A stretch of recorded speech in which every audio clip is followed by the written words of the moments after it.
आने वाली पीढ़ी उसको समझ सके, जान सके। और मैंने भी थोड़ा बहुत उनके विषय में लिखने की कोशिश की है। कुछ आपका मैं भी लिख रहा हूँ एक आर्टिकल में। आपने विद्यापति जी के बारे में लिखा है? मैं लिख रहा हूँ, ये शुरू कर रखा है मैंने। और पहले तो मैंने अध्ययन किए कई किताबें, और उसके बाद एक आर्टिकल में उनके ऊपर लिखने जा रहा हूँ मैं। तो जल्दी ही वो आपके सामने भी होगा। क्या उम्मीद करें मैथिल और देश के लोग जो है, क्या उम्मीद करें आपसे कि कब तक जो है इसको प्रकाशित किया करेंगे आप? कोशिश है जल्दी, जैसे समय मिलता है मैं उसको फाइनल कर दूँ। अभी मार्च के बाद ही होगा।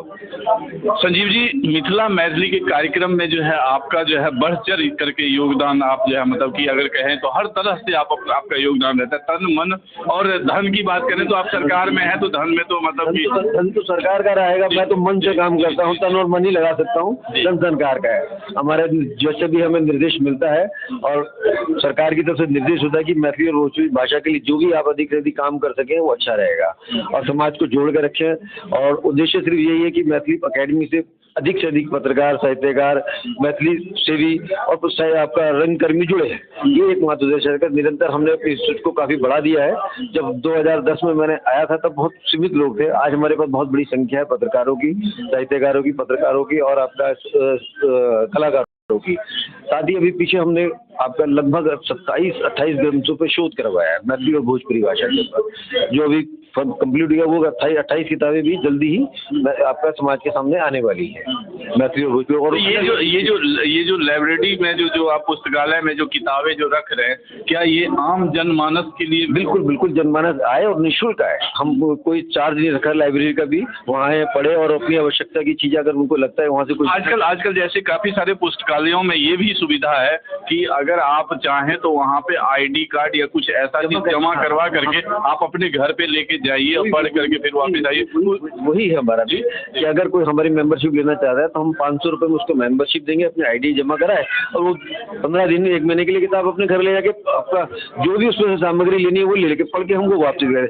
अगर वो नहीं लेना चाहता है तो वो अपने वहाँ आए और कागज फोटो स्टेट करके ले जाए हमसे। संजीव जी, एक लास्ट सवाल आपसे और पूछ रहा हूँ कि जो उसका कारण क्या है ना कि कुछ ग्रंथ ऐसे हैं जो दुर्लभ हैं, जो मार्केट में नहीं है।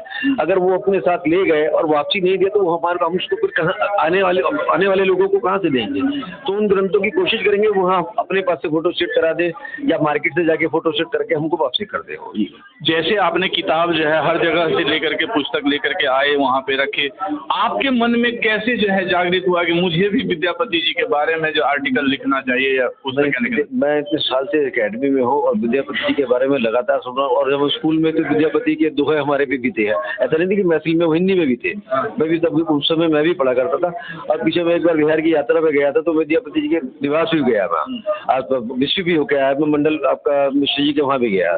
तो वहाँ से मन में आया 2016-17 की बात थी, मन में आया कि विद्यापति जी के बारे में लोग बहुत सुना है और वहाँ गाँव भी मैं देख के आया उनका। तो बहुत अच्छा लगा, मैंने कहा मैं भी कुछ करता हूँ, इस पर एक शोध लेख लिखता हूँ।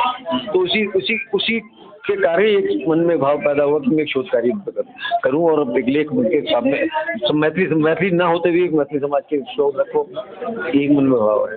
कुछ जो नॉन मैथिल हैं और जो मैथिली के बारे में नहीं जानते हैं और जिनको मतलब इतनी रुचि नहीं है, तो उन तक जो है कुछ आप जो है कोई संदेश देना चाहेंगे या कुछ ऐसा मैथिली में उनको जो भाई मैथिली को समझिए, मिथिला को समझिए या मैथिली की किताबों को कुछ ऐसा संदेश देना चाहेंगे? देखिए, कुछ चीज़ होती है रुचि का। अगर आदमी आपकी रुचि नहीं है तो आप कितने किसी को कहेंगे वो नहीं आएगा, ठीक है ना।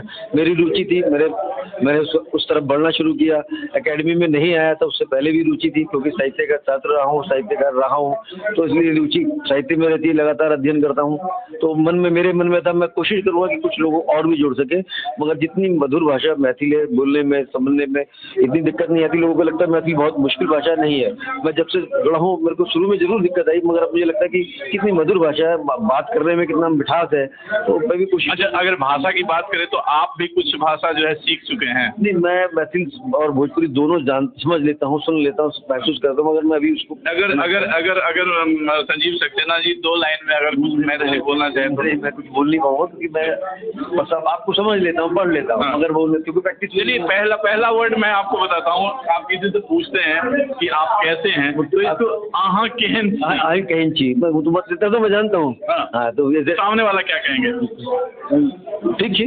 ठीक। आप थे संजीव सक्सेना साहब, और बड़ा अच्छा जो है मैथिली भोजपुरी अकादमी में दिन रात एक होकर के मेहनत करते हैं, खास करके मिथिला और मैथिली के प्रति इनका एक अलग झुकाव है। जैसा इन्होंने कहा कि विद्यापति जी के बारे में एक आर्टिकल भी लिख रहे हैं, किताब भी छपेगी जिसकी, और आप लोगों को देखने के लिए तमाम जो दर्शक देख रहे हैं, मैं आप सभी से आग्रह करूंगा कि आप मैथिली भोजपुरी के द्वारा जो पुस्तकालय है उस पुस्तकालय में जरूर जो है भाग लें, उस पुस्तकालय में जाएं और रुचि से वहां से जो है मेंबरशिप लेकर के आप उस पुस्तकालय से किताब ले जा करके, पुस्तक ले जा करके घर पे, और उसका जो है आप अध्ययन करें और आप भी खोज करने का प्रयास करें, और ताकि जो है ऐसे ही जो है मतलब कि अगर कहा जाए तो भाषा के बारे में, संस्कृति के बारे में ऐसे ही जो है लोगों को ज्ञान मिलता रहेगा, और